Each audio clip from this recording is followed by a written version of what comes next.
সকাল থেকে কি ব্রেকফাস্ট খাবো এটা ভাবতে ভাবতে কিন্তু অনেকটা সময় পেরিয়ে গেছিলো আর অনেকটা লেটও হয়ে গেছিলো। আর ফেসবুকটা ঘাঁটতে ঘাঁটতে হঠাৎ করেই চোখে পড়লো এই চটপটির একটা ভিডিও, যেটা মূলত বাংলাদেশের একটা খাবার, স্পেশাল খাবার। তো এটা দেখেই আমার না জিভে তখন জল চলে এলো। এবার চটপটি আমি কী দিয়ে বানাবো, ঘরে তো সমস্ত মটর শেষ হয়ে গেছিলো। তো আগের দিন রাতে ঘুগনি করেছিলাম, সেই ঘুগনিটা ছিল, সেই ঘুগনিটা নিয়ে একটা আলু সেদ্ধ করে আমি কেটে দিয়েছিলাম, আর ওপর থেকে একটু পেঁয়াজ কুচি, শসা কুচি দিয়েছিলাম, আর দিয়েছিলাম একটু কাঁচা লঙ্কা কুচি, একটু দিয়ে দিয়েছিলাম চিলি ফ্লেক্স, আর দিয়েছিলাম ভাজা মশলা, যেটা ঘরেই তৈরি করা হয়েছিল। এই ভাজা মশলাটা গোটা জিরে, গোটা ধনে আর গোটা গরম মশলা সমস্ত কিছুকে ড্রাই রোস্ট করে ওটা গুঁড়ো করে নিয়েছিলাম।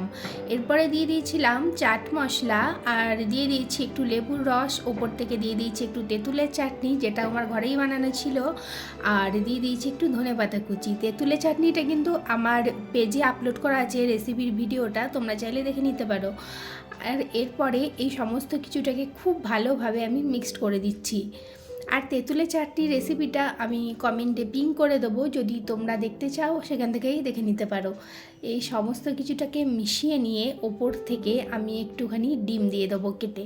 তো আমি ভিডিওতে দেখেছিলাম গ্রেট করে দিচ্ছিল ডিমটা, কিন্তু আমার মনে হলো আমি কেটেই দেবো, গ্রেট করে দিলে সমস্তটা মাখামাখি হয়ে যাবে কুসুমটা, সেই কারণে আমি এরকম কেটে কেটেই দিয়েছিলাম।